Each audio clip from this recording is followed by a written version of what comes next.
Tayo po'y magdasal.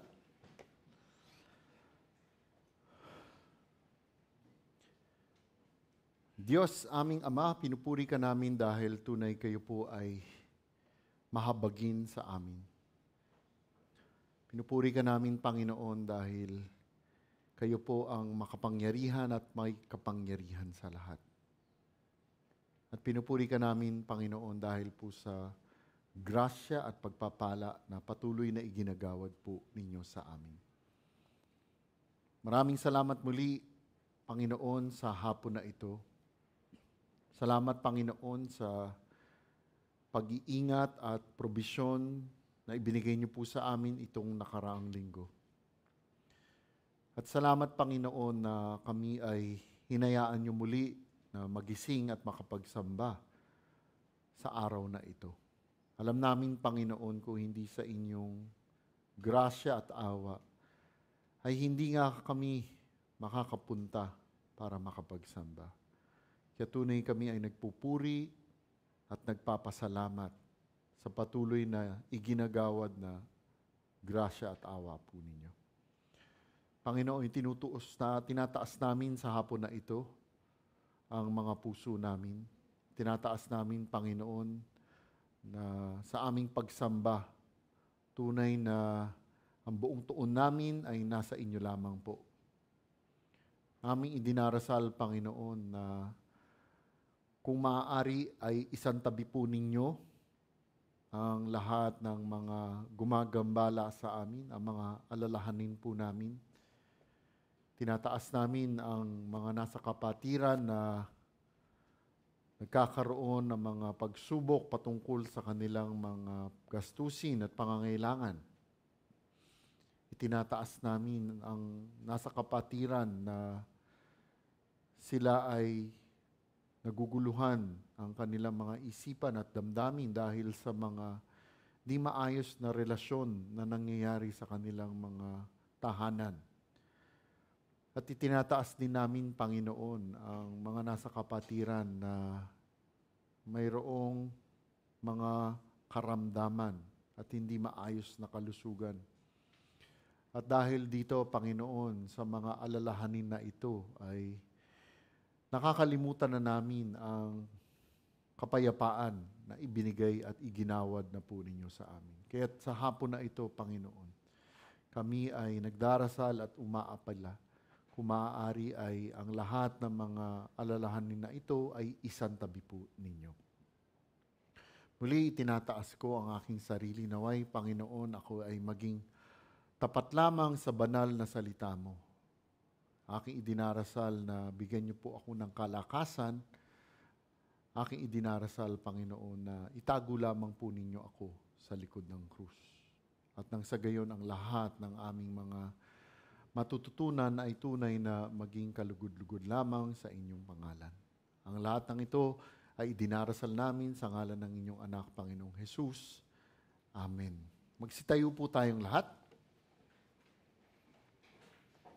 Patuloy po tayo sa ating pagsamba sa libro ng unang mga taga-Korinto. Tayo pa rin po ay nasa Kabanata 1 at kukunin po natin kung saan tayo naiwan last week mula kay Brother Josh mula 26 hanggang 31. Ako ay bumabasa sa salin ng ang Biblia 2001. Kaya kung anuman ang mga salin na gamit ninyo, maaari po kayong sumunod sa sarili ninyong mga Biblia o nandyan po sa harapan ninyo.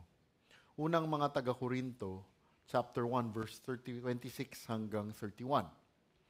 Sapagkat tingnan ninyo ang inyong pagkatawag. Mga kapatid, kakaunti sa inyo ang matatalino ayon sa pamantayan ng tao. Hindi marami ang makapangyarihan. Hindi marami ang isinilang na marangal. Kundi pinili ng Diyos ang mga bagay na kahangalan sa sanlibutan upang kanyang hiyain ang matatalino. Pinili ng Diyos ang mga bagay na mahihina sa sanlibutan upang kanyang hiyain ang malalakas. Pinili ng Diyos ang mga bagay na mababa at hinahamak sa sanlibutan maging ang mga bagay na walang halaga, upang pawalang saysay ang mga bagay na mahahalaga. Upang walang sinuman ang magmalaki sa harapan ng Diyos. Subalit kayo ay na kay Kristo Jesus, na naging karunungan para sa atin mula sa Diyos, at katuwiran at kabanalan at katubusan, upang ayon sa nasusulat, ang nagmamalaki ay ipagmalaki ang Panginoon. Purihin ang salita ng Diyos. Magsiupo na po tayong lahat. Magandang hapon po sa inyong lahat. Yung kanina ngang umaga nung kami ay papunta dito sa ating pagsamba, sinabi ko sa misis ko, siguro itong linggo na ito, mas mababait ang tao. No? Sana hindi daw itong linggo lang ito, ha? Diba? Sana hindi naman po. Kasi para sa atin, every day is a day of really holiness. Okay? Passion Week nga ito. Okay.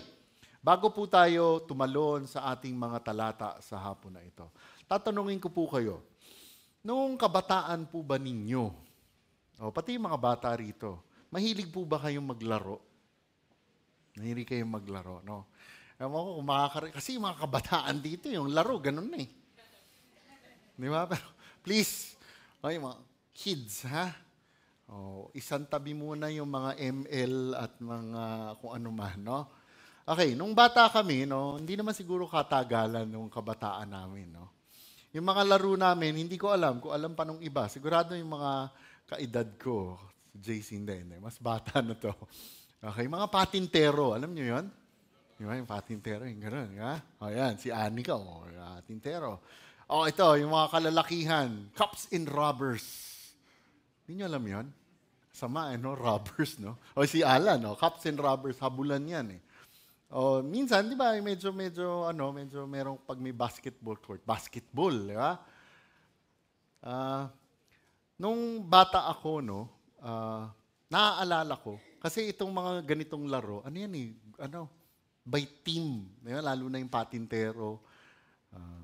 Yung mga laro na, yan, basketball. Nung bata ako, naalala ko, pagdating ng pilian, diba? Pilian yan eh, pilian. Sino yung kakampi niyo? Sino yung kakampi? Alam mo, ang nangyayari, hindi kagad ako napipili. Hindi ako kasama. No? Alam niyo na siguro ang dahilan, di ba? Nung tumanda na ako, by God's grace, nagkaroon na ako ng asawa at anak. No? Yung anak ko rin, no? Pag ihahatid ko sa eskwela, ganun din sila, naglalaro. Ang laro nila, ice water. Alam mo, yung mga bata rito, kung nilalaro yun, no? Yung mga ice water, yung Pepsi 7-Up. No? Grupo-grupo din yun. Siyempre, anak ko, no? Pinaalam ko naman to, no? Like father, like son. Ganun din. Ganon din, no? Parang sabi ko, like father, like son, napipili ka agad yung iba, no? Siguro alam niya naman ang dahilan kung bakit ganon, di ba? Yung iba, mabilis mapili, di ba? O yung iba, medyo huling napipili, no? Sabi ko nga kanina, doon sa loob, nag-uusap kami. Hindi ko alam kung alam ng iba, alam niyo yung salita na balagoong? O hindi niyo alam? Grabe, na lumalabas yung katandaan ko na talaga.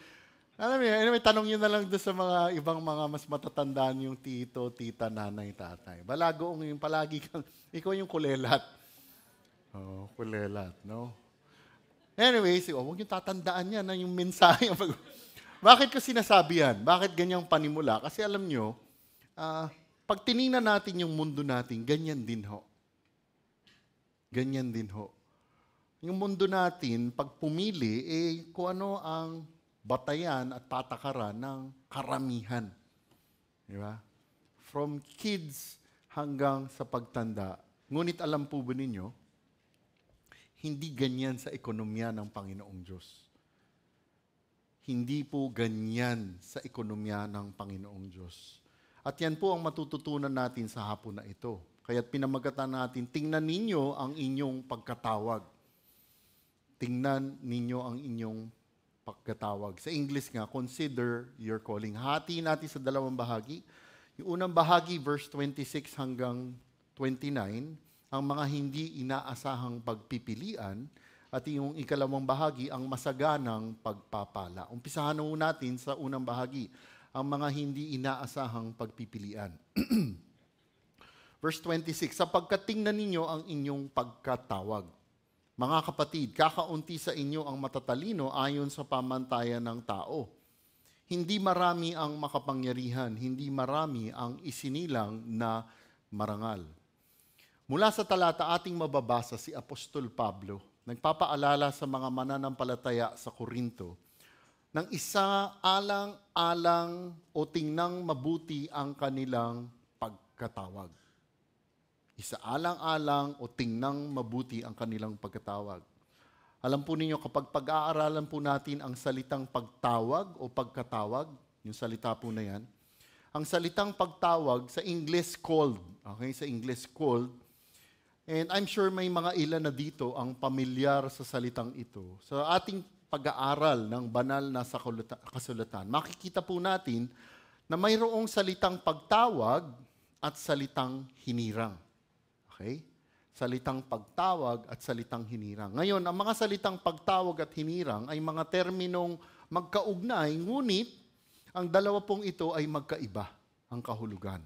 Magkaugnay, ngunit magkaiba ang kahulugan. Ang salitang calling sa English o pagtawag, kapag titingnan po natin ito sa Greko, ito ay karaniwang binibigyan ng kahulugan bilang paanyaya, imbitasyon o panawagan ng Diyos sa kaligtasan. Okay, yun yung pagtawag. Paanyaya, imbitasyon o panawagan ng Diyos sa kaligtasan. Gayunpaman, kahit na ito po ay may kahulugang imbitasyon, ang ganitong uri po ng imbitasyon na ito ay uri ng imbitasyon na hindi matatanggihan. Kaya nga tinatawag nga po ito ng mga dalubhasa sa Biblia sa English na effectual calling. Yun ang tawag dito pag narinig nyo yung mga ibang mga dalubhasa. Effectual calling o sa sariling salita, mabisang pagtawag. Parang ito yung tawag ng mga otoridad na hindi nating matatanggihan.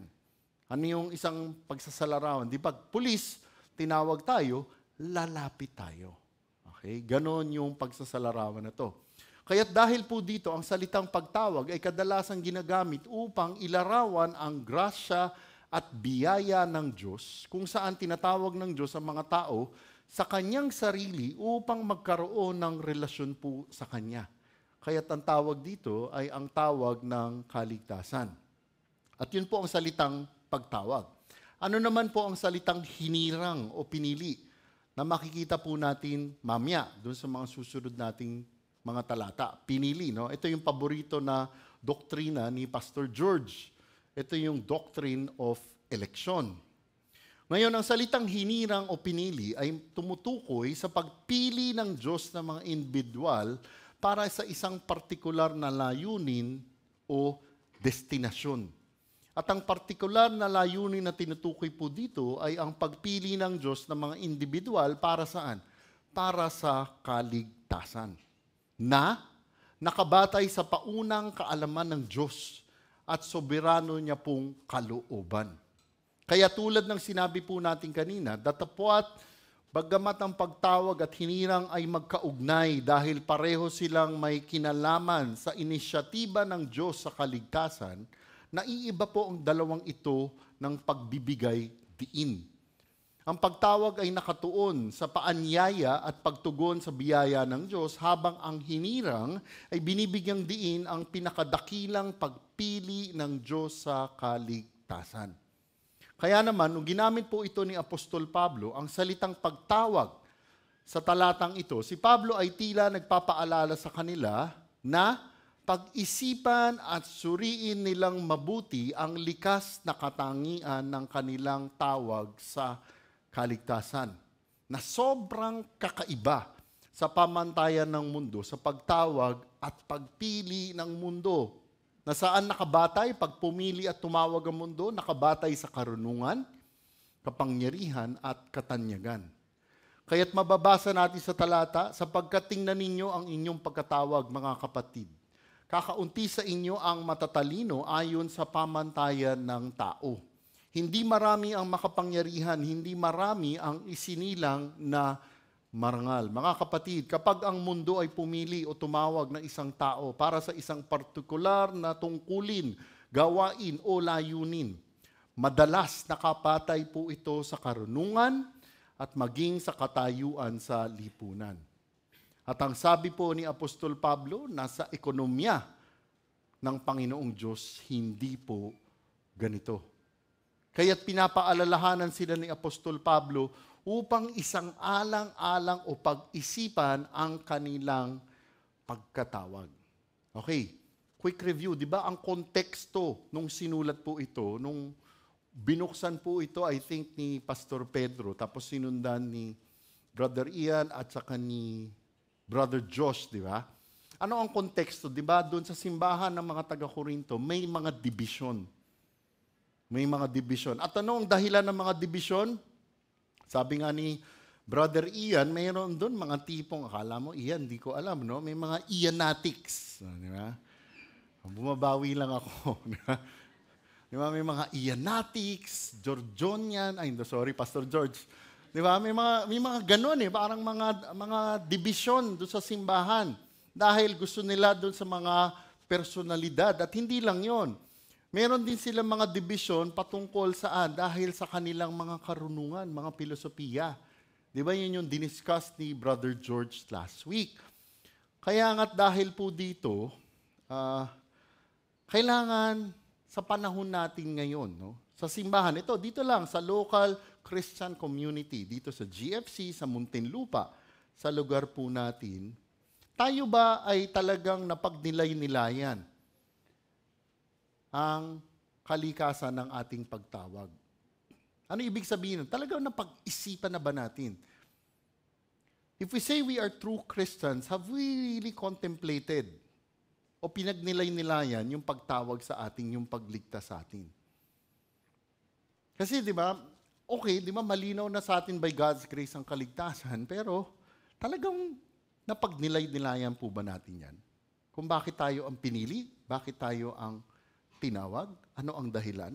Kasi kung hindi pa, malaki ang posibilidad na dapat talagang suriin natin ito. Meron tayong sa hapon na ito at isang buong linggo. Diba? Itong linggo na to, medyo maraming panahon tayo talaga makapagbulay-bulay. Okay. Mula sa talata, ating makikita na binibigyan diin ni Apostol Pablo kung gaano kakaiba ang paraan kung paano tinawag at pinipili ng Diyos ang mga taong nililigtas niya. Unang sinabi ni Apostol Pablo, kakaunti sa inyo ang matatalino ayon sa pamantayan ng tao. Mga kapatid, ang mga salita po na ito ay tumutukoy saan? Karunungan ng mundo na nakabatay sa talino ng tao, pangangatwiran at maging sa filosofiya. At sa panahon po ni Apostol Pablo, ang ganitong uri ng karunungan ay lubos na pinahahalagahan ng mga Griego. Pinahahalagahan ng mga Griego ang karunungan, tulad ng nakikita sa kanilang mga philosopher, di ba? Sila Plato, sila Aristotle, mahilig sila basta karunungan At binanggit din po ni Apostol Pablo ang salitang makapangyarihan. Ang salitang makapangyarihan, ito naman po ay tumutukoy sa kapangyarihan o lakas.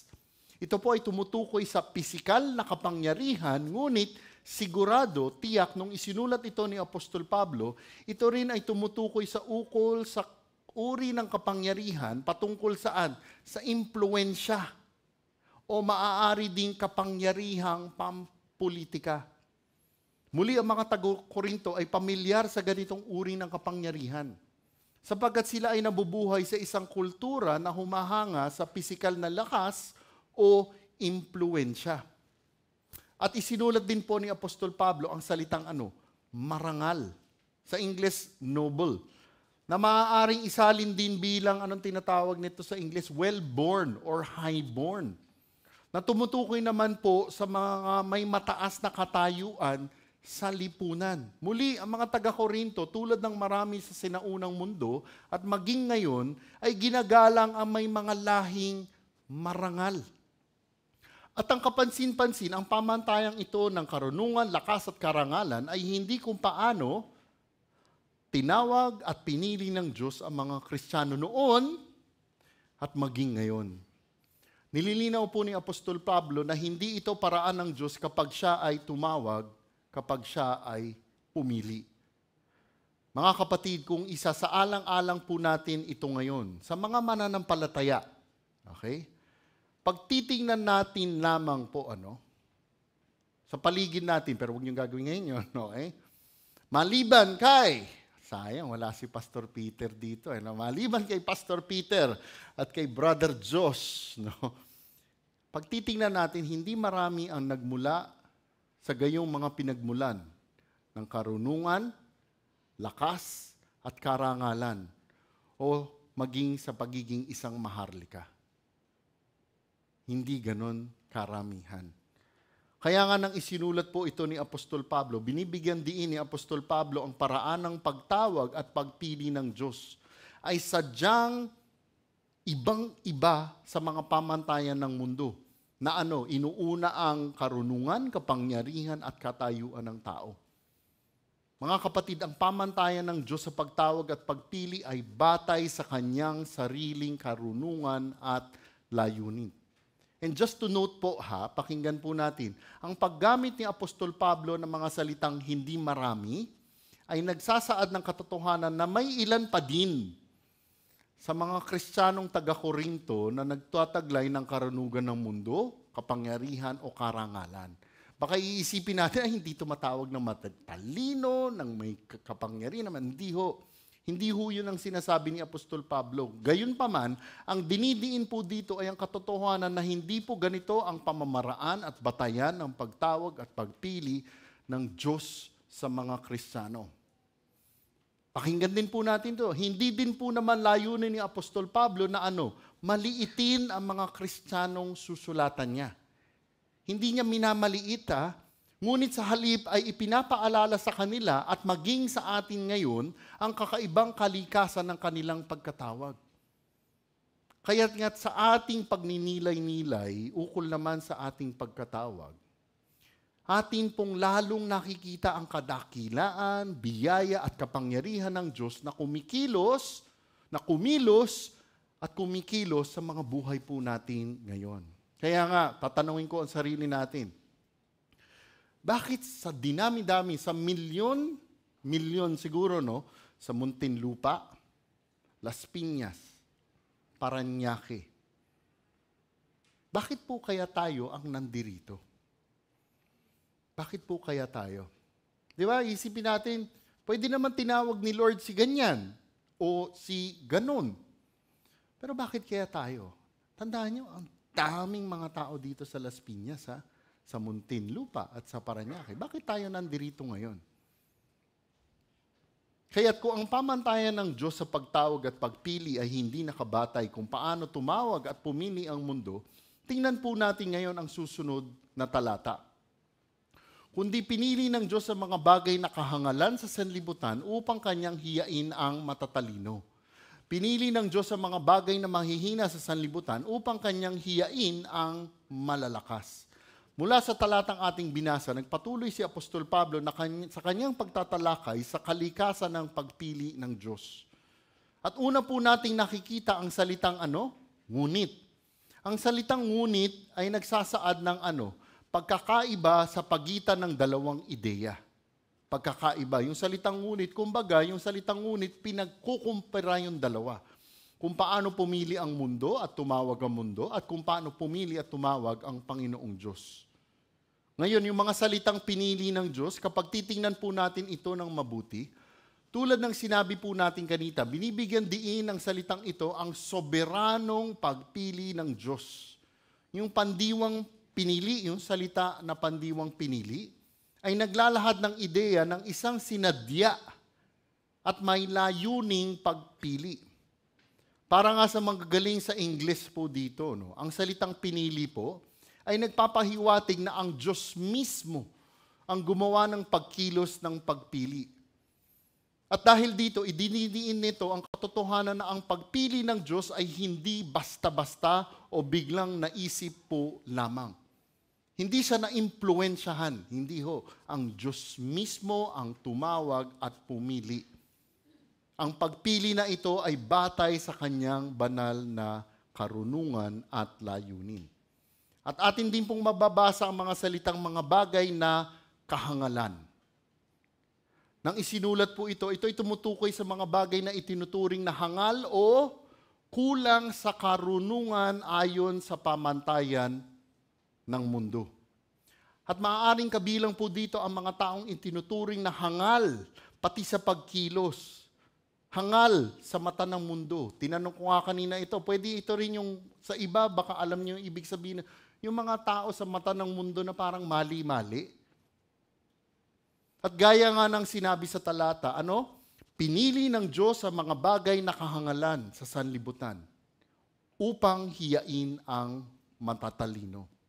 At para idiin pa ni Apostol Pablo ang tinuturo niya, sinulat din niya, pinili ng Diyos ang mga bagay na mahihina sa sanlibutan upang kanyang hiyain ang malalakas. Mga kapatid, hindi lamang pinili ng Diyos sa mga hangal na mga bagay sa mundong ito, ngunit pinili din ng Diyos ang mga bagay na mahihina, na tumutukoy sa mga mahihina o kulang sa lakas. At maaaring kabilang dito ang mga individual na physically weak na mahihina. At hindi lang physically, pati emotionally weak. At yung mga tinuturing ng mundo na mahina sa lipunan. Gayon din ang mga aksyon o gawain na tila walang kapangyarihan sa mata ng mundo.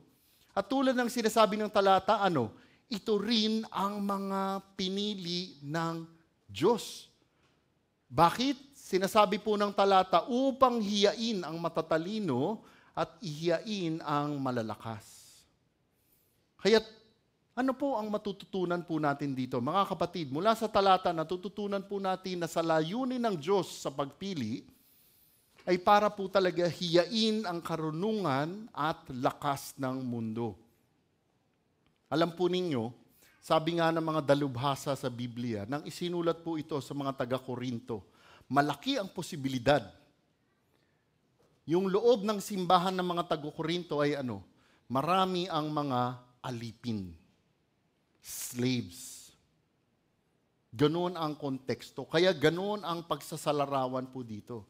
Kasi di ba nung panahon ng isinulat po ito, yung mga alipin, mga slaves, sila yung mga pinakamababa na miyembro ng lipunan. Ngunit datapwat sila ay mga alipin, sila yung pinakasimple. Sila yung mga pinakamapagkumbaba. Sila yung very Christ-like. Yun po ang makikita po natin dito. Ang kabaliktaran, yung mga Pariseo na sobrang tatalino. Alam nyo ba yan, yung mga Pariseo, memoryado nila yung first 5 books ng Biblia. Memorize nila yan word for word.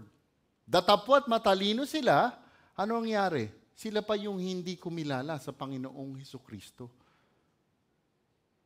Alam po ninyo, sa panahon natin ngayon, yung mga tinatawag na mga matatalino, mayayaman at maimpluwensya na itinataas ng mundo, ang nakalulungkot, ang trahedya dyan, yung itinataas ng mundo, sila pa yung malayo sa Panginoong Hesukristo. Hindi natin sinasabing walang Christian na matalino, mayaman o maimpluwensya. Pero kadalasan sila po ang malayo sa Panginoong Hesukristo. Ang nakalulungkot, sila yung itinataas ng mundo. At dahil po dito, ang nakalulungkot, maraming pati mga Kristiyano nalilinlang. Naiimpluwensyahan nitong mga ganitong klase ng mga tao. Bigyan ko kayo ng halimbawa. Pag tinignan nyo ang social media, di ba? Dahil sa mga tinatawag na mga wise, rich, and influencer, di ba? Binigyan na nila ng bagong kahulugan ang sa salitang English, arrogance. Sa Tagalog, kayabangan. Paano nila binigyan na ng bagong kahulugan? Di ba? Post. Hindi ito to brag. It is really to what? Inspire. Wow. Di ba? Ganun na ngayon. Ang tawag sa English nun, para kung hindi kayo pamilya, gaslight. Pati yung mga Kristiyano ang nakalulungkot, nalilinlang at hindi lang yun. Pati mga Kristiyan, ginagawa na yun. Binago na ang kahulugan. Dahil ginagawa ng mga supposed influencer Mga kapatid, hindi dapat tayo umayon sa mundo. Kundi, we are not to conform but be transformed. Kailangan tayo nagiging kawangis, palapit ng palapit, katulad ng Panginoong Hesukristo. Kailangan tayong mga Kristiyano, by God's grace, tayo ay nagiging asin at ilaw sa madilim na mundo na ito. At ano ang sinabi? Bakit kamo? God promises that they will be shamed. Di ba yun nakalagay sa talayata? Upang pahiyain. Kung paano papahiyain, I really don't know for now. Pero definitely, God knows how. Kaya nga, ang konseptong ito ng Diyos na gumagamit ng mga hangal at mahihina upang hiyain ang matatalino at malalakas, ay naaayon din sa ibang turo sa Biblia. Pag tinignan niyo ang banal na kasulatan, makikita natin na consistent ang salita ng Diyos. Nakita po ba natin ang halimbawa? Sino ang unang papasok na halimbawa sa isipan natin? Walang iba sa lumang tipan, si David, di ba? Sino ba si David? Si David ang pinakabata na anak ni Jesse. Di ba? Hinahanap ni Samuel. Tama, si Samuel, di ba? Hinahanap kung sino yung pipiliin na magiging hari. Pinakita na ni Jesse lahat ng mga anak niya. Wala eh. Walang napili doon sa mga nauna. Meron pa akong isang anak. Oh, pero siya yung tagapastol eh. Pinakabata. Hindi iniisip na siya. O, sinong pinili para maging hari ng Israel? Di ba siya? At nung men of the word, mga kalalakihan, attend kayo ng men of the word. Ang ganda ng turo ni Brother Carlo last Thursday. Sino? Si Gideon. Kung kilala natin si Gideon, hindi pa. Si Gideon, ganun din. Siya din ang pinili ng Panginoong Diyos. Si mismong Gideon, duda siya sa sarili niya. Kasi mahina siya. And yet, tinalo, nakalimutan ko sa amin ni Brother Carlo, I think 120,000+ tinalo ng 300 nakasamahan ni Gideon. Kaya nga kung talagang iisipin po natin ang ito, ang Diyos ay madalas na gumagalaw sa pamamagitan ng mahihina upang maisakatuparan ang kanyang mga layunin. At ginagawa ito ng Diyos upang tunay na ipakita ang kanyang biyaya na karunungan at kapangyarihan sa mga paraang hindi natin maiisip. Kaya nga mga kapatid, kamusta po tayo ngayon? Kung sasabihin natin tayo ay mga tunay na Kristiyano, pagkatapos tayo ay tawagin at piliin ng Diyos, kahit sino pa po tayo ano na po ang naging tugon natin? Ano na po ang naging tugon natin? Hindi ko alam kung ano yung mga background natin. Di ba? Pero, bakit tayo nandito ngayon? By God's grace. Kaya't ano na ang naging tugon natin? Tulad ng sinabi po natin kanina, maaari pumili ang Diyos ng iba sa atin. Di ba? Pwedeng si gano'n ang pinili, pero tayo yung nandito ngayon eh. Kaya nga, ano na ang ginagawa natin ngayon? Ano na ang ginagawa natin ngayon? May onti pa ba tayong yabang? Paano tayo bilang Kristiyano na medyo inaangat natin ng onti ang sarili natin? At ikinukumpara ang sarili natin sa ibang mga kapatiran natin. Na dahil doon, nagiging hadlang tayo sa gawain ng Panginoong Diyos. Sana naman hindi tayo ganun. Or, tingnan natin yung kabaliktaran nito, kabaliktaran. Yung tinatawag sa English na defeatist mentality, ano yun? Yung parang palaging inisipan mo, parang kang talunan. Nasasabihin natin, wala akong katangian na katulad ni ganyan at ni ganon, di ba? Na sasabihin natin, hindi ako magagamit ni Lord. Alam niyo mga kapatid, no? Kaya kailangan pag nilay-nilayan natin ito mabuti. Kaya ganon yung title, tingnan ninyo ang inyong pagkatawag. At hindi po doon nagtatapos. Nagpatuloy si Apostol Pablo sa pagsasabing pinili ng Diyos ang mga bagay na mabababa at hinahamak sa sanlibutan. Maging ang mga bagay na walang halaga upang pawalang saysay ang mga bagay na mahahalaga. Mula sa talata ating pong mababasa, si Apostol Pablo, para lalo pong mabigyang diin ang kakaibang hindi kinaugalian ng pagaraan ng pagpili ng Diyos sa mga individual, nakikita natin ang pagdaragdag ni Apostol Pablo mula sa nauna niyang sinabi, idinagdag niya? Binibigdag niyan diin na pinipili ng Diyos ang hindi lang mga hangal o mahihina, kundi pati na rin ang mga bagay na mabababa. Ngayon yung salitang mga bagay na mabababa, ito ay tumutukoy sa mga bagay na mabababa o walang halaga sa mata ng mundo. At maaaring kabilang dito ang mga individual na sa lipunan na mga tinatawag na marginalized, mga itinuturing na hindi mahalaga sa mundo. At hindi pa doon nagtatapos. As if hindi pa sobrang tindi ng sinabi niyang mga mabababa, isinulat din ni Apostol Pablo ang salitang mga hinamak. Makikita na po natin yung salitang mga hinamak o hinamak. Ipinahayag naman ito ang ideya ng pagiging walang halaga. At kapansin-pansin na sinabi ni Apostol Pablo na pinipili din sila ng Diyos, mga hinahamak o mga minamaliit ng mundo. At again, hindi pa nagtapos doon si Apostol Pablo. The Apostle Paul also wrote na sino yung pinili? Mga bagay na hindi.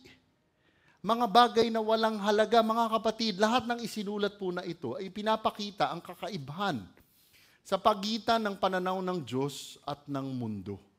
Kung ano ang itinuturing ng mundo na wala o walang halaga, pinahahalagahan at pinipili ng Diyos na gamitin para sa kanyang kaluwalhatian.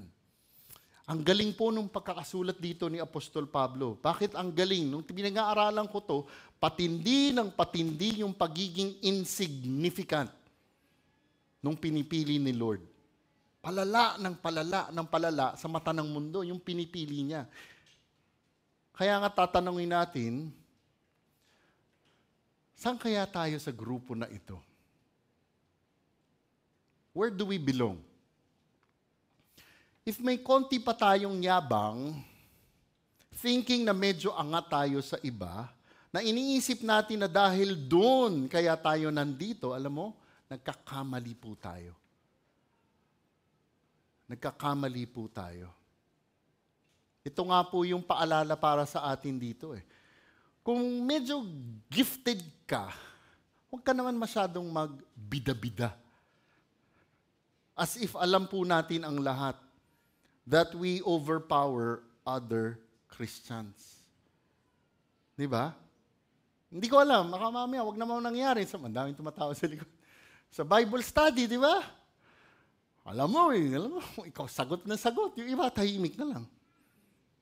Di ba? Kasi, di ba, naalala ko na, panagatin ako Bible study, gagaling. The theophany. Sabi ko, ano yung theophany? Sabi ko rin, ano yun? Nahihiya ako, natatahimik na lang ako kasi malalaman nilang wala akong alam. Di ba? We have to what? Be considerate of other Christians. Hindi naman natin sinasabing hindi importante na hindi natin alam yun. Pero, baka mamaya, yung dahilan natin yun is para iangat ang sarili natin. How about this naman? If we think naman na tayong sobrang baba, di ba?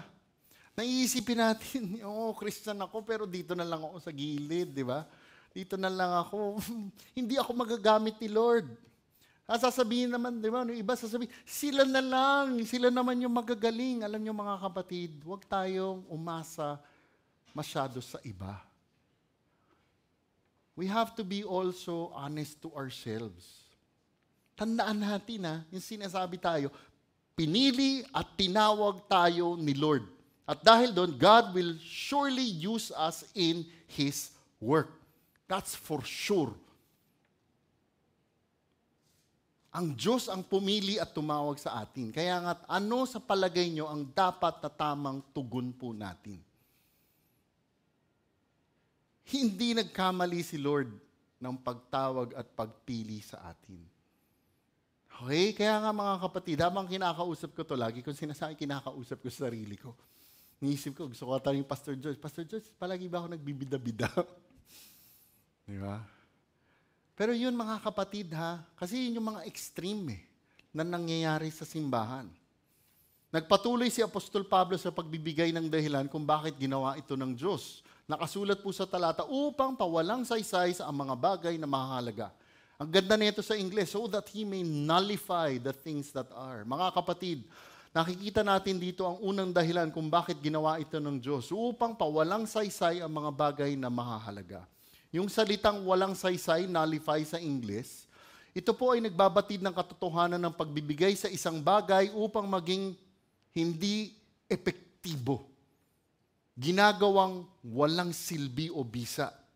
Yun ang sinasabi dito. Kaya naman, mula nang isinulat ito ni Apostol Pablo, malinaw na nakikita natin na ang mga bagay na pinahahalaga ng mundo tulad ng karunungan, lakas at katayuan sa lipunan ay what? Walang kapangyarihan, hindi epektibo, walang silbi kung wala ang Panginoong Diyos.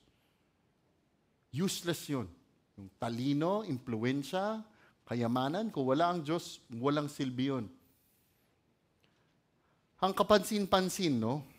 Nakalulungkot, nakakita tayo ng mga simbahan na ang mga tinatarget, di ba, market nila, yung mga tinatawag na influencer, yung ma-influensya. Hindi po dapat ganon. Hindi ganoon ang pamamaraan ng Panginoong Diyos. Dapat ang ministeryo balansyado. Balansyado. Purihin ng Diyos talaga only by God's grace na sa pamamagitan ng biyaya ng Diyos, mayroon po tayong grupo ng mga misyonaryo para sa mga masang komunidad. Yung mga nakapaligid dito. Di ba? May Bible study tayo sa mga bata at sa matatanda. Hindi ko naman alam. Baka kasi merong hindi alam dito. Di ba? Baka tatanungin nyo, meron ba tayong re-outreach? By God's grace. Huwag kayong yayabang ha. Andyan sila Ian, sila Eric, sila Gerald, sila Yan. Meron ba ako nakalimutan? Di ba? Nandiyan sila. Meron tayong kids Bible study and ngayon meron na rin tayong adult Bible study. By God's grace, binabalansin natin yung gawain ng Panginoong Diyos. At ating ding pinagdarasal na magkaroon pa tayo ng mas matindi pang mga gawain para sa mga ganito. Mga kapatid, nabubuhay tayo sa isang kultura na nagpapahalaga sa katayuan, kayamanan at kapangyarihan. At sa pamamagitan ng pagbibigay diin sa pagpili ng Diyos sa mga mabababa at hinamak, hinahamon ni Apostol Pablo ang mga Kristiyano sa Korinto noon at gayon din sa mga Kristiyano ngayon upang muling suriin ang mga prioridad tungkol sa ating pagiging Kristiyano. Tandaan natin to mga kapatid ha. Ito yung sinasabi. Kaya kailangan talagang pagnilay-nilayan natin, suriin natin yung katayuan natin. Kasi baka mamaya, winawalang bahala lang natin yung pagtawag at pagpili sa atin eh. Okay? Huwag ganun. Nagpatuloy si Apostol Pablo sa pagsasabing verse 29, upang walang sino man ang magmalaki sa harapan ng Diyos. Mula sa talata ating nababasa sa yung salitang upang. Ang salitang upang ay nagpapahayag ng katotohanan ng resulta o kanilabasan ng pagpili ng Diyos. At ang isinulat po ni Apostol Pablo, ang layunin ni Apostol Pablo ay bigyang diin ang pagpili ng Diyos ay sinadya at may tiyak na layunin. At ano po ang layunin? Upang walang sino man ang magmalaki sa harapan ng Diyos.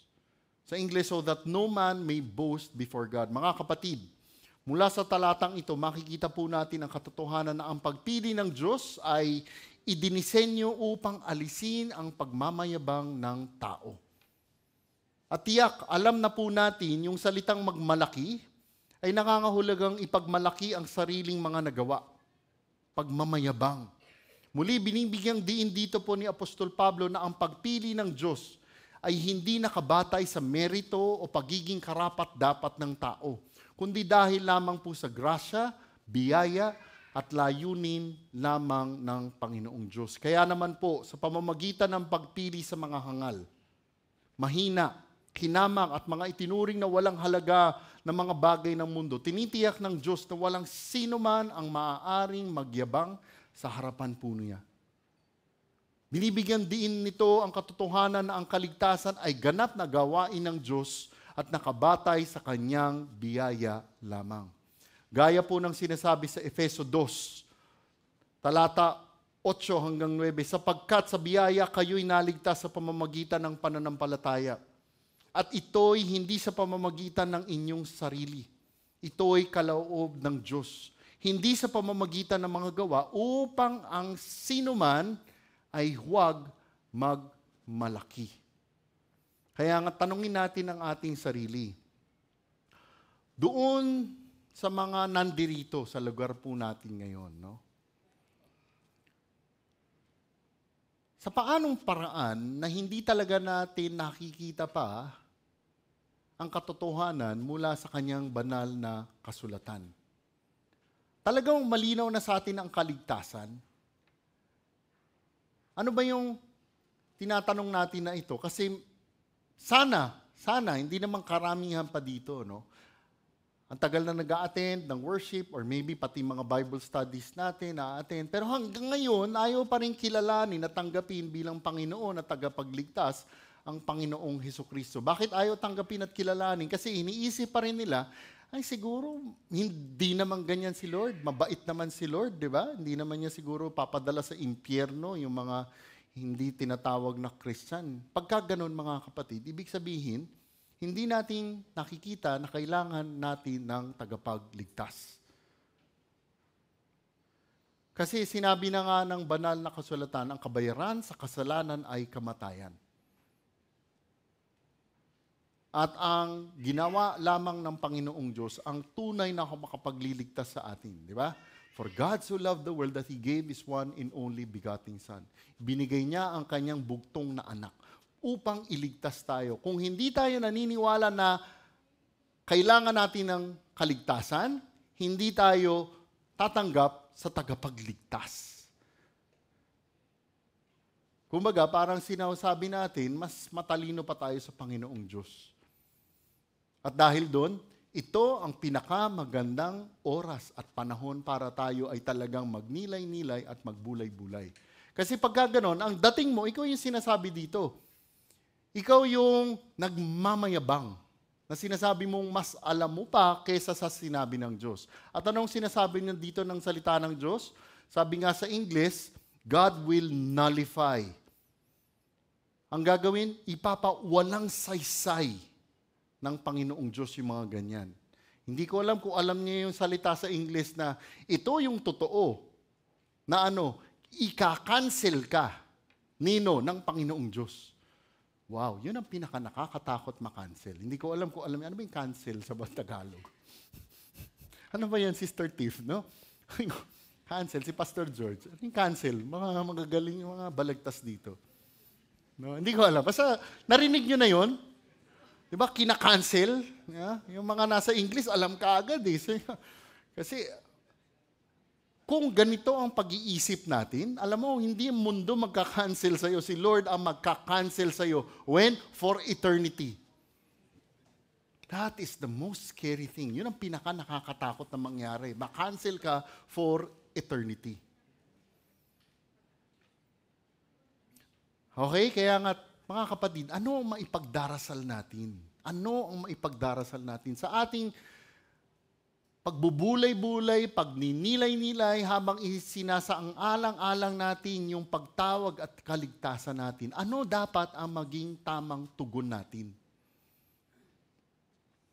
Pumunta tayo sa ikalawang bahagi, ang masaganang pagpapala. Verse 30, subalit kayo ay na kay Kristo Jesus na naging karunungan para sa atin mula sa Diyos, at katuwiran at kabanalan at katubusan. Mula sa talata ating nababasa na idinitali ni Apostol Pablo ang hindi maisip na mga pagpapalang natanggap natin. Grabe yung mga pagpapala. Na dahil lamang saan? Dahil sa ginawa ng Diyos. Yun ang nakalagay dyan. Mula sa Diyos. Sinabi ni Apostol Pablo na mula sa Diyos, sa pamamagitan ng kanyang paggawa, ang mga Kristiyanong taga-Korinto at mga Kristiyano din ngayon ay na kay Kristo Jesus. Mga kapatid, mula sa sinabi po na ito po ay nagsasabi sa atin na ang pinagmulan ng kaligtasan ng mga mananampalataya sa Korinto at maging ngayon ay dahil lamang sa Diyos. Ang kanilang pagkakaisa kay Kristo Jesus ay ganap na gawain ng Diyos, kaya't nababasa natin ang mga salitang ito ay mula sa Diyos. Ang mga salitang na kay Kristo Jesus ay nakatuon sa katotohanan sa pakikiisa ng mga mananampalataya saan? Sa Panginoong Hesukristo. Ang pakikiisa na ito ay sa pamamagitan ng biyaya ng isang espiritual na katotohanan kung saan ang mga mananampalataya ay kaisa ng Panginoong Hesukristo sa kanyang kamatayan at muling pagkabuhay. At sa pamamagitan ng kakaisa na ito, tinatanggap ng mga mananampalataya ang mga benepisyo ng kaligtasan na binanggit po ni Apostol Pablo sa mismong talatang ito. Kung iisipin natin mga kapatid, di ba, kaligtasan lang kota na eh. Sobra na eh. Pero hindi nagtapos doon ang biyaya at benepisyo natin. Inisa-isa niya po yan. Ano po ang mga ito? Una, ang sabi ni Apostol Pablo na ang Panginoong Hesus ay naging sa kanila bilang karunungan mula sa Diyos. Mga kapatid, dahil sa Panginoong Hesukristo po lamang sa biyaya ng Diyos, ang mga mananampalataya ay nakatagpo ng tunay na karunungan. Tunay na karunungan na hindi batay sa pangangatwiran o filosofiya ng tao, kung hindi sa paghahayag ng Diyos sa pamagitan ng kanyang banal na kasulatan. Yun po yung una. Truth. Ikalawa, ang Panginoong Hesukristo ay naging sa atin din bilang katuwiran, righteousness. Binibigyan din nito ang katotohanan na ang Panginoong Hesukristo na ang mga mananampalataya ay inihayag na matuwid sa harap ng Diyos. Ang katuwirang ito ay hindi nakabatay sa ating sariling mga gawa o merito, kundi sa perpektong katuwiran ni Kristo na iginawad po sa atin. Alam niyo, by God's grace, nung naligtas tayo, sa mata ng Diyos, righteous na tayo, matuwid na tayo. Okay? Righteous at matuwid na tayo. Hindi dahil sa atin ulit yun. Dahil lamang yun sa Panginoong Diyos. Hindi pa nagtapos doon. May ikatlo. Si Kristo ay naging para sa atin bilang kabanalan. At ang kabanalan na ito ay tumutukoy sa proseso kung saan ang mga mananampalataya ay ginagawang banal o ibinukod para sa mga layunin ng Diyos. Kay Kristo, ang mga mananampalataya ay pinabanal sa posisyon at ibig sabihin nito ay itinalaga tayo bilang banal sa paningin ng Diyos kaagad pagkatapos ng ating kaligtasan. Ano ibig sabihin? Sa ating kaligtasan, sa English, sanctification ang tawag dito. Ano yung ibig sabihin nitong kabanalan o pagtatalaga? Di ba sinabi natin, sa mata ng Diyos, banal na tayo. Kasi sinet apart na tayo ng Panginoong Diyos. Super special na tayo. Sanctified. At hindi lang yon. Banal na tayo at tayo rin ay unting pinapabanal habang tayo ay lumalago sa kabanalan at pagkakaayon sa larawan ng Panginoong Hesukristo. Nung niligtas tayo, righteous na tayo. Pero the sad part, we are still living in our flesh, di ba, sa laman. Nagkakasala pa rin tayo. Pero ano ang benepisyo ng kaligtasan natin? Alam niyo, hindi ang Kristiyano sinless. But a true Christian, sabi nga natin, sinless and less and less. Yun yung isang benepisyo. Hindi ba kayo nagugulat na parang napapansin na rin ng iba, parang nag-iiba ka? Ano yun? Dahil lamang sa gawain ng Panginoong Diyos. Yun yung ikatlo. At ang huli, sinabi ng Panginoong Hesukristo ay naging sa atin din bilang katubusan. Redemption sa English. Ang pagtubos ay tumutukoy sa pagkilos ng pagpapalaya. Kay Kristo ang mga mananampalataya ay tinubos mula sa kapangyarihan at kaparusahan ng kasalanan. Mga kapatid, ang kamatayan ni Kristo sa krus ay nagbayad ng halaga para sa ating kasalanan, na nagpalaya sa atin mula sa pagkaalipin nito. Ano ibig sabihin ng redemption? Yes, niligtas na tayo sa kabayaran ng kasalanan. Pero meron pang isa, redemption. Wala nang kapangyarihan ang kasalanan sa atin. Alam niyo yun, by God's grace, yung sin, kung hindi ka paligtas, wala. We are slaves to that before. Alipin tayo. Ngayon, sin, by God's grace, by the Holy Spirit, we can avoid sin. Yung nga lang, the sad thing, nasa laman pa tayo. Pero lahat ng sinabi dito ng Apostol Pablo, ito yung kalakip ng kaligtasan. At lahat ng ito ay mula lamang sa Kanya. Ito po ay naisakatuparan sa pamamagitan lamang ng Kanyang paggawa. At dahil dito, ano sinabi sa verse 31? Upang ayon sa nasusulat, ang nagmamalaki ay ipagmalaki ang Panginoon. Dahil sa lahat ng sinabi, mababase natin ngayon mula kay Apostol Pablo na nagtatapos sa kanyang pagtatalakay sa paksa ng pagtawag at pagpili. Ginawa ni Apostol Pablo na sa pamamagitan, ang ginawa niya, nag-quote siya sa lumang tipan. Ano yung quote niya? Galing dun sa kaninang Bible reading natin, yung binasa ni Kuya Yan, mula sa Jeremias 9. mababasa natin mula sa isinulat ni Apostol Pablo na inulit ni Apostol Pablo ang layunin ng pagpili ng Diyos ay ano? Alisin anumang pagyayabang ng tao.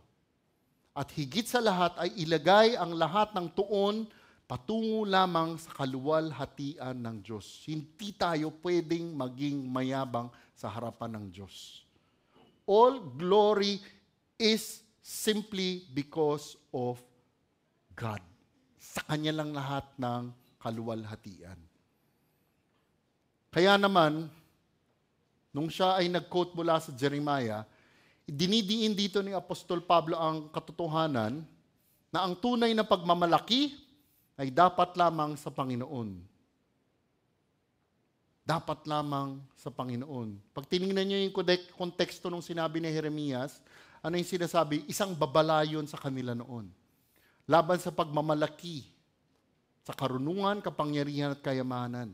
Sa halip, binibigyan din ni Jeremias ng isinulat niya ito na ang pagmamalaki ay dapat pagmamalaki, pagkakilala, at pag-unawa sa Panginoon po lamang. Yun yung verse 24.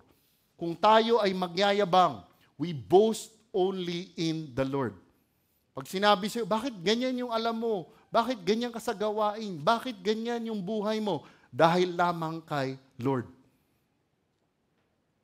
At dahil dito sa pamamagitan ng pagbanggit mula sa lumang tipan, binibigyan diin ni Apostol Pablo ang pagiging isang katotohanan mula lumang tipan hanggang bagong tipan na nakatuon sa walang hanggang katotohanan na ang tunay na pagmamalaki ay dapat lamang sa Panginoon. Because we know the Lord and we are in the Lord. Kaya nga't pag dumarating ang mga araw o panahon, no? I don't know, dito sa simbahan, sa mga Bible study nyo, sa bahay. Minsan, di ba, parang, by God's grace, ganito po tayo mag-aral ng salita ng Diyos, di ba? O minsan, baka dumarating yung panahon, tapos sabihin, bakit alam mo lahat yan? Bakit ang galing-galing mo? Huwag tayo magre-respond ka agad na, bakit ikaw hindi mo alam? Kung hindi mo man sinasabi, pero nandun sa isipan at damdamin mo. Bakit? Kasi si Lord lang yun eh. Tama? O minsan naman, sasabihin, di ba, kuwari, Bible study, merong mag-share, no? Parang, wow, paano mo nagagawa yun na hindi ka nagsastruggle dyan? Eh, wala, kasi ganito eh. Di ba? Parang ang dating mo ngayon. Kahit hindi mo sinasabi, pero yun ang nasa isip at loob mo, huwag naman tayo na sasabihin kaagad natin, alam mo, ang bilis natin kaagad magbigay ng mga ng strategy kung paano ma-overcome yung mga ganyan na kasalanan. Alam mo kasi dapat ganito ang ginagawa mo eh. Wow. Or ganito naman. Di ba? Set apart na tayo. Christian na tayo by God's grace, di ba? Set apart, sanctified, di ba? Hindi ka Christian? Wow, di ba? Kahit di mo sabihin, di ba? Pag sinabi, Christian ako, kita mo yung t-shirt ko, nakalagay, Christian. Joke lang, di ba? Pero di ba, alam mo, nakikita natin sa atin yun eh. Look kaya ako sinasabi sa inyo to, kinakausap ko sarili ko. Or sabihin natin, di ba, redemption, tagumpay. Yung sinabi nga dito, tinubos na tayo, di ba? Merong mag-share, alam mo, struggle ko ganito eh. Yung sin na ganito. Sabi niya, ang bilis natin minsan mag-isip at sumagot, grabe, Christian ka ba? Di ba? Alam niyo yung redemption natin, yung pagtubos sa atin, all by God's grace, siya lamang po. Kaya nga't mga kapatid, sigurado nang isinulat ito ni Apostol Pablo, ang lahat po ng ito, yung mga mananampalataya sa Korinto, nung natanggap nila ito, ay hahamunin talaga na magkaroon ng malalim na pagsusuri at pagtatasa ng kanilang mga puso. Pagsusuri, gayon din dapat tayo. Gayon din dapat tayo. Kailangan po natin talaga tingnan mabuti yung pagkatawag sa atin. Kasi pag talagang napagnilay-nilayan natin, talagang nasuri na natin, dapat ito maglinang o magresulta sa atin ng ano. Ito yung sinabi nga, buti nun sa elders meeting kasi nalampasan ko to eh. Yung una ko sinabi, dapat ito ay maglinang o magresulta sa atin ito ng una, pagpapakumbaba. Pero mabilis, buti na lang, we have very noble, wise, and then local lang, Pastor George. Sila Pastor George, Pastor Dennis, Pastor Pedro na nandun, no? Bro, isa pa, pagiging thankful. Pagiging thankful. Kailangan tayo ay mapagkumbaba at tayo ay mapagpasalamat. Kailangan nakikita po ito sa mga buhay natin.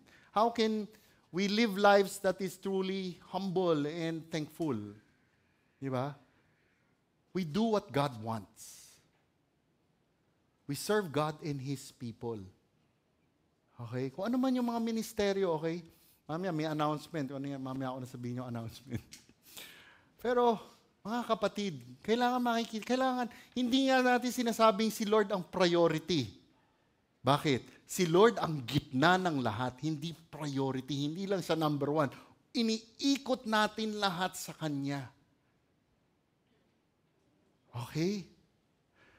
Kasi kung hindi ganoon ang pananaw natin, not to cast doubt sa kaligtasan natin, ha? One, it's either kung hindi tayo ganoon, baka compromising Christian tayo. Or ang pinakamalala, lagi ko sinasabi sa inyo, hindi ka Christian, Christianak ka. Di ba? Kaya nga, mga kapatid, no, sa lahat ng mga natutunan natin, talagang ating pagnilay-nilayan, ating pag-isipan, tingnan natin yung talagang pagtawag sa atin. Maglaan po tayo 1 o 2 minuto. Okay? Sige, let's close in prayer. Diyos aming Ama, pinupuri ka namin dahil tunay kayo ay tapat. Tatapwat kami po ay madalas hindi pa rin mga tapat. Muli maraming salamat sa araw na ito. Salamat sa hapon ng aming pagsamba. Naway Panginoon, ang lahat ng mga katotohanan na natutunan namin ay tunay na maisabuhay namin. Talagang sana, Panginoon, na aming mapagnilay-nilayan ang pagpili at pagtawag sa amin. Nang sa gayon, ang lahat na ito ay tunay na makita sa mga isip, salita at gawain namin. Puspusin nawa kayo ng Diyos ng pag-asa ng buong kagalakan at kapayapaan sa pananampalataya upang kayo'y sumagana sa pag-asa sa pamamagitan ng kapangyarihan ng Espiritu Santo. At ang lahat ng ito ay dinarasal namin sa ngalan ng inyong anak, Panginoong Hesukristo. Amen. God bless po sa inyong lahat.